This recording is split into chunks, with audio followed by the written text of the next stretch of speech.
പുറത്തു മാത്രമല്ല, അന്ധവിശ്വാസം നമ്മുടെ ഉള്ളിലുമുണ്ട്. അതിൽ പലതും ഈ റിലീജിയന്റെ കെയർ ഓഫിൽ വന്നുകൂടിയതാ. അതിൻ്റെ ദുരന്തം ഞാനും ഒന്ന് അനുഭവിച്ചു.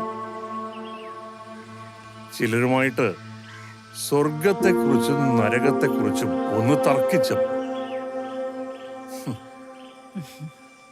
സ്വർഗം കണ്ടില്ല, പക്ഷെ നരകം കാണിച്ചു തന്നു. അതിൻ്റെ അത്യാവശ്യം ചില ഓർമ്മകൾ ശരീരത്തിൽ ഇപ്പോഴും ബാക്കിയുണ്ട്. എന്തിനാ അവരെ പറയണേ? സ്വർഗവും നരകവും ഒക്കെ ഒരു തോന്നലാന്ന് പറഞ്ഞാൽ ഇവള് സമ്മതിക്കില്ലല്ലോ. ഇല്ലെന്ന് പറഞ്ഞാലേ ഉള്ളതില്ലാതാവോ? വിശ്വാസമില്ലാത്തൊരു വിശ്വസിക്കണ്ട അല്ലേ? ദേ ഈ അമ്മയെ എങ്ങനെയാ ചുമ്മാ ഓരോന്ന് പറഞ്ഞ് പേടിപ്പിക്കും. ആരെയും പേടിപ്പിക്കാൻ അന്ധവിശ്വാസം പോലെ വേറൊരു ടൂളില്ല. ചിലപ്പോഴത് വളരെ ഡീപ്പ് റൂട്ടഡ് ആയിരിക്കും. അതിനുള്ള ഏക പോംവഴി മാറി ചിന്തിക്കുക എന്നുള്ളതാണ്. മാറി ചിന്തിക്കുക എന്ന് വെച്ചാൽ എന്താ അങ്കിൾ? കർക്കിടക മാസം, തമിഴിൽ ആടി മാസം, ഒരു കാര്യവുമില്ലാതെ കുറേ ചീത്തപ്പേരുണ്ടാക്കി വെച്ചിട്ടുണ്ട് ആ മാസം. പന്നമാസം, പഞ്ഞമാസം, മൂദേവി മാസം, അങ്ങനെ പലതും. ഈ ആടിമാസത്തിൽ പൊതുവേ കച്ചവടം കുറവായിരിക്കും. അങ്ങനെ ഈ കച്ചവടക്കാര് ആടിയെ പഴിച്ചും കരഞ്ഞും ഇരിക്കുമ്പോൾ ഒരാൾ മാത്രം മാറി ചിന്തിച്ചു. അയാൾ എന്ത് ചെയ്തു? കടയുടെ മുന്നിൽ പുതിയൊരു ബോർഡ് തൂക്കി. ആടി ഡിസ്കൗണ്ട് സെയിൽ, കർക്കിടക തള്ളുപടി, കർക്കിടക കിഴിവ്, കർക്കിടക സ്പെഷ്യൽ ഡിസ്കൗണ്ട്. അങ്ങനെ ആകെ ടേൺ ഓവറിന്റെ 25% ഇപ്പൊ കർക്കിടത്തിൽ നിന്നായി. മൂദേവി മാസം, അങ്ങനെ ശ്രീദേവി മാസമായി. ഒരാൾ മാറി ചിന്തിച്ചപ്പോ അതിന്റെ ഗുണം ഒരുപാട് പേർക്ക് കിട്ടി. മഹാത്മജി നോൺ വയലൻസ്, അഹിംസ എന്ന വാദം ഉയർത്തി കാണിച്ചപ്പോൾ അത് ഇന്ത്യൻ സ്വാതന്ത്ര്യ സമരത്തിന് പുതിയൊരു മുഖമുണ്ടാക്കി. മാറി ചിന്തിച്ചപ്പോൾ EMS വിപ്ലവകാരിയായി. അങ്ങനെ എത്ര ഉദാഹരണങ്ങൾ. ഇതെല്ലാം സംഭവിക്കണമെങ്കിൽ നമ്മളിൽ വിശ്വാസം ഉണ്ടാവണം. അതിനാണ് ബിലീവ് ഇൻ യു.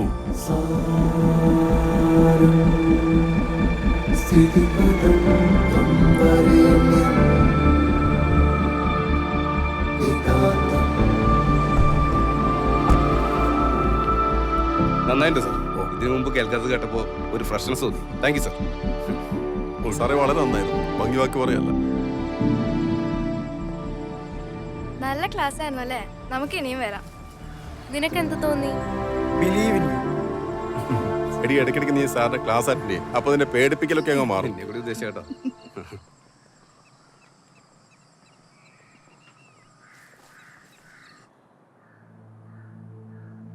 മൂർത്തി എന്നോട് കാര്യങ്ങളൊക്കെ നേരത്തെ പറഞ്ഞിരുന്നു.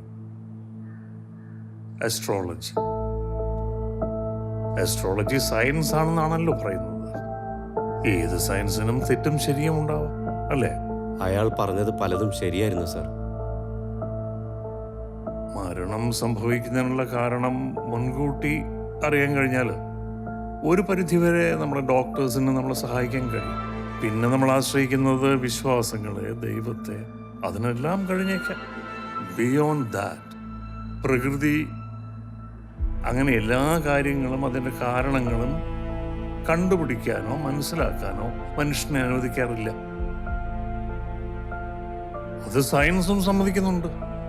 It's a law, second law of thermodynamics.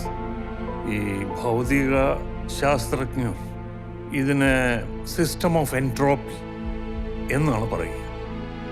Dark energy, dark matter എന്നൊക്കെ പറയുന്നതും ഈ കണ്ടുപിടിക്കാൻ കഴിയാത്ത രഹസ്യങ്ങളെ കുറിച്ചാവും.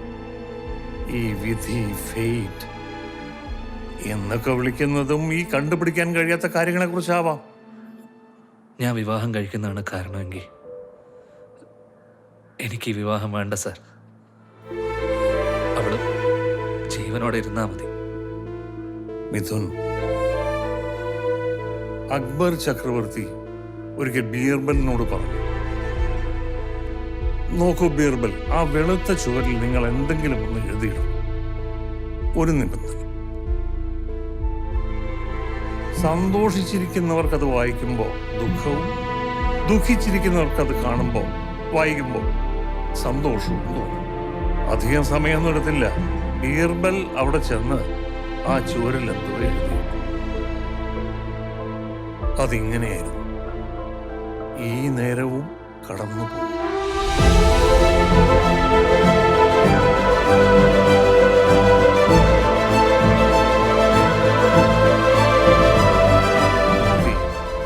സാർ, നമുക്ക് നാളെ രാവിലെ ഇതേ സ്ഥലത്ത് നമുക്ക് എല്ലാവർക്കും കൂടെ ഒന്നുകൂടെ മീറ്റ് ചെയ്യാം. Okay sir.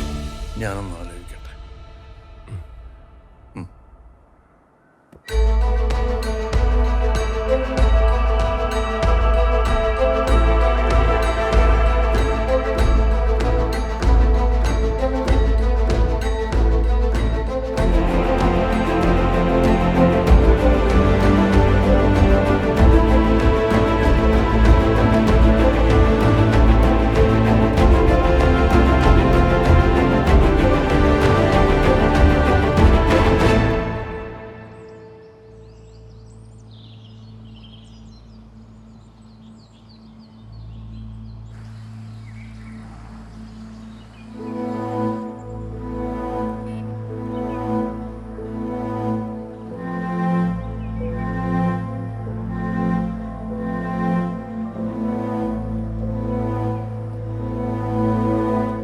അതെ, നിങ്ങളെ സാറ് വിളിക്കുന്നു.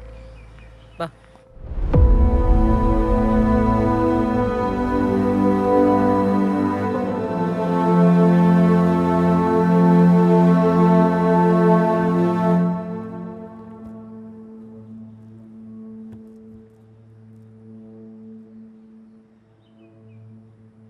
ഞാനൊരു അമാനുഷികനല്ല,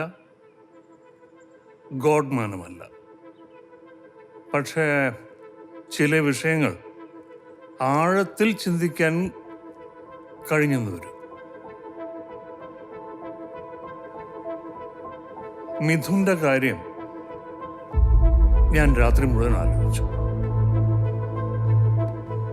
പുലർച്ചെ എപ്പോഴോ മനസ്സിൽ തോന്നിയത് ഞാൻ പറയും.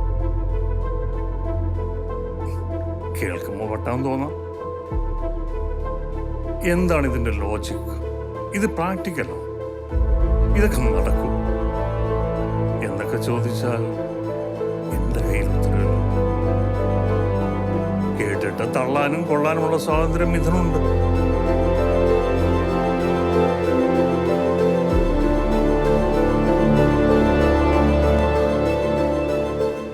തോന്നിയത് ഇതാണ്, ഒരു 3 പേരുടെ ജീവൻ മിഥുനെ രക്ഷിക്കാൻ കഴിഞ്ഞാൽ പ്രകൃതിക്ക് ആ കുട്ടിയോട് കരുണ തോന്നിയേക്കാം.